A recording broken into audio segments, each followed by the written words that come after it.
Was it hard having, because you both had kids throughout your careers, right? It's a silly question, was it hard? Of course it was hard. It's hard, yeah, but at the same time, that was part of the sacrifice of not having him around, because you're really focused on what you're doing. When I came back from the Tour de France in 2012 and I'd won it, obviously, I didn't see the kids for a month or so, and I had to go straight to the Olympics in London. And that the famous story of me walking from the hotel in the morning to the start ramp, and I had to ignore my 5-year-old daughter at the time, who sort of saw me and said, "Daddy," and I had to ignore her, and that broke my heart, and as well as hers, But I was going to start the race of my life, in London Time Trial. But, and she still remembers it to this day. It's things like that make you realise what is important, but at the same time, you're there to do a job.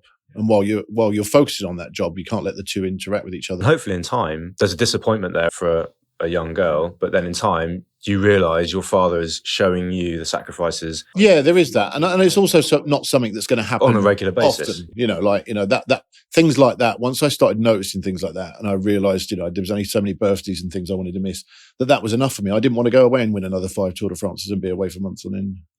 And that was one of the factors that informed me never going back to the Tour de France, is not wanting to be away from the family.